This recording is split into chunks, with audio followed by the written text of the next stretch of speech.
as long as man has had metal, we've had knives, right? From the moment we had materials that we could sharpen and stab people with, it's been a center of our culture, male culture. We love knives, and as a wood carver, I've made my living in the past 17 years with the knife. And today, I want to talk about the main types of knives that you might see in the carving or bushcraft world. So the first category of knives are the knives that a carver like myself would see most often, and that is the bench knife. The bench knife is very interesting because it's very versatile. It holds the ability to do many things in one. It can do detail work. It can do rough house. It can do rough removal of stock. You can remove a lot of material with it, is what I'm trying to say. Whoa, that chair's squeaky. The shape of the knife is pretty straightforward. It's got a straight blade. It has a fairly straightforward design. It's usually a little beefier than other types of knives, and it's kind of the do-all knife, right? You can basically get away with doing detail work, hawking off big chunks of material, and everything in between with the bench knife, which is why it's kind of the standard carver's tool. There are various types of bench knives in terms of lengths and thicknesses of steel. I tend towards something in the middle of the range of thicknesses as far as steel goes, probably close to a mil to 2 mils is the thickest I'll go, but usually somewhere in between there is good. I tend to like a blade that thins as it goes from the insertion point or the tang to the tip. I like it to narrow from the tang to the tip quite a bit. That allows me to get into the narrow areas and do a lot, make it more versatile. So the next category of knives is called sort of bushcraft or Scandi. Mora made this knife very popular, and what I've got here is a Ukrainian version made by a company called Beavercraft. And this is obviously, since I don't have a lot of examples of this, not a knife that I'm particularly using very often. You're gonna see this in the field, right? They also call it a field knife for that reason. It has a long blade, usually a Scandi grind, which means that the bevel is very long, but doesn't always necessarily go to the back of the blade, but sometimes it does. So the Scandi grind is particularly nice because it's not so thin an edge that it loses its durability, but it's stout enough to where it can actually handle some carving of hard stuff, right? It's a good edge. It's a durable edge. So bushcraft knives, not generally thought of as a carving knife only. You'll see people make spoons with them. I can see why it's a great blade for that, but not necessarily my favorite tool for wood carving. If you're a spoon carver, it's great. Next category of knives are detail knives. Detail knives they're very dainty and quaint, and they're very particular, right? They don't have a lot of uses. They're really just for making small, little, intricate cuts. That's it. That's literally the purpose of a detail knife. And so it's probably the least versatile of all of the knives we're going to discuss. And yet, carvers, we love detail knives. We love these tiny little buggers because we buy them fully believing that we'll use them on our tiniest of carvings, when in reality, our bench knives can do most of the same work once you've learned how to use them. So it's really not as important of a tool as any of the others. I don't know, that's my opinion, but I can't help but let it get in here. So there are some detail knives that are kind of hybrid bench knives. They're long and thin and a little bit better at kind of hawking off more material, and you might see me using those more often. So like a larger detail knife. So it's still thin, characterized by a thinner blade, not quite as wide, and generally a much thinner steel as well. So yeah, that's that. The next category is a chip knife. And a chip knife is highly specific, but for those of us in the carving world who do chip carving, it's non-negotiable. You have to have a chip knife, right? You can do chip carving with other knives, but it's just not fun. So the chip carving knife is a peculiar blade in that it has a sort of downward bend to it. The sharp part is almost downward. It almost looks like the knife is like sad or something, like he's depressed. compressed. And it's great for the purpose of cutting into a flat surface. So definitely a very specific blade, kind of like the detail knife, but actually worth something. So plenty of versions of that. It goes from large to small.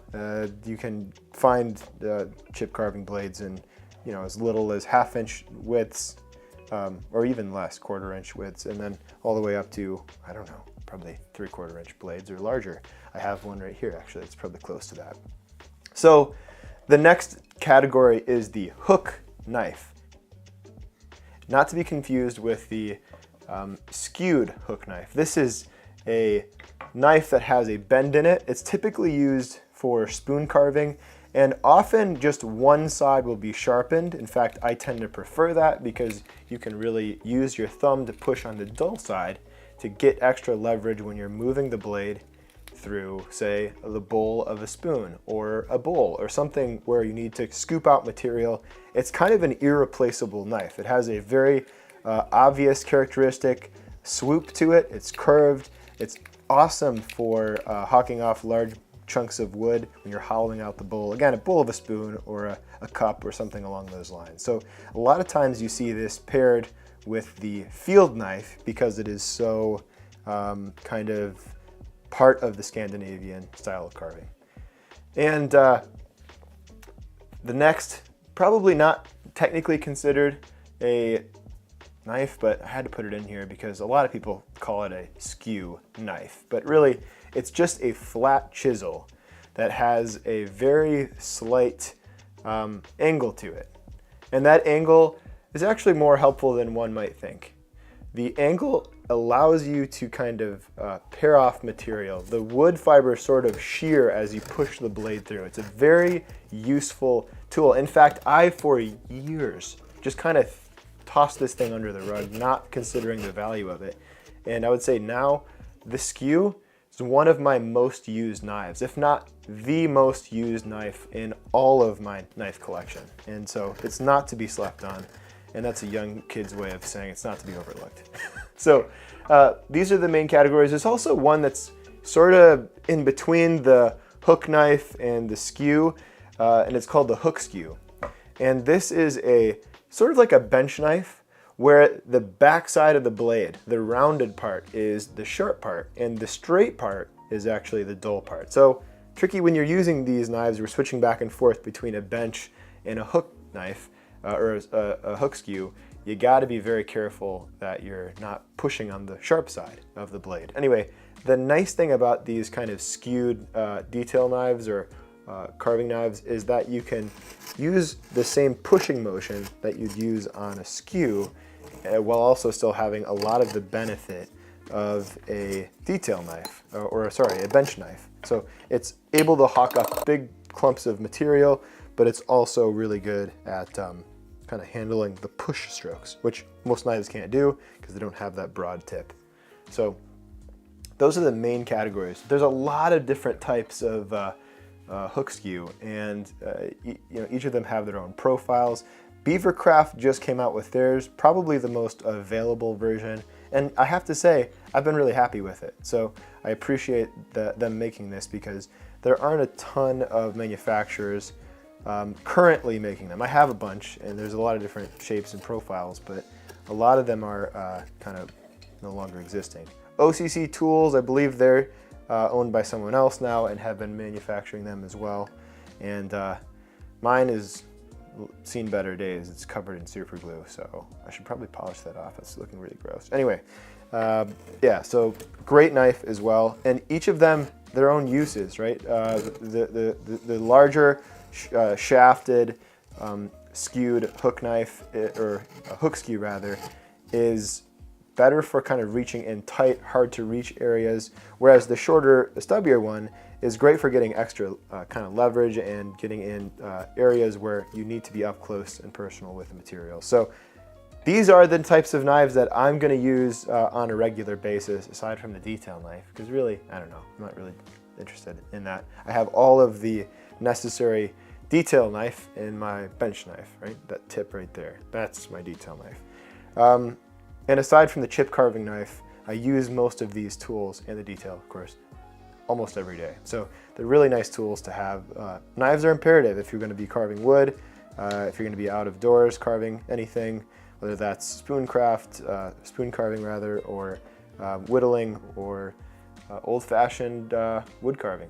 Now, in order to properly maintain these knives, you really don't have to have a lot, but you have to have some basic knowledge of strops. And a strop is simply a piece of leather. You can get any shoe leather or any belt leather, or even Tandy Leather Crafts will sell some leather that you can glue to a piece of wood. You can even use a piece of cardboard minus the leather, as long as you have the proper compound, right? Honing compound is imperative here. I prefer to use a green honing compound, which is often manufactured by ZAM, Z-A-M. That is a medium cutting compound. Basically think of like a crayon with sandpaper stuff in it. It's like kind of like a crayon with polishing stuff. I don't know what's in it, but all I know is when you rub that edge on there, it makes those tools nice and shiny and sharp. And so it's something that you would do at the end of every carving project. And the main key here is just to make sure that your bevel, which is that large flat angle that leads into the cutting edge, is perfectly parallel to the piece of leather or cardboard or whatever else you're using. And you're slowly dragging it with your finger placed on the blade, making sure that is applying even pressure to the blade, and you're dragging it toward yourself on one side and away from yourself on the other. And you can feel when that blade, when that bevel is making completely flat contact with the piece of leather or the cardboard, and you should push across just like so.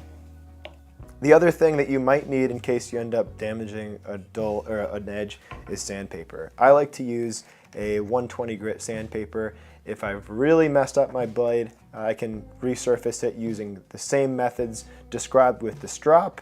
I can lay it on a hard surface. Typically, I try to go for like a glass or a iron tool. If I have a bandsaw or a table saw with an iron base, or sorry, iron table on it, I'll put the sandpaper on that surface, and I'll drag the edge over the, or rather the bevel flat against the sandpaper, and then I'll work up to like say a 300 grit or a 500 grit sandpaper on through the ranks of say 100 to 200, then 300, and possibly up to 500. Once I've done that on both sides, I can then switch to the leather strop and repeat the process aforementioned. And that's basically it. That's how I sharpen. Hope you learned something. See you in the next one. Bye.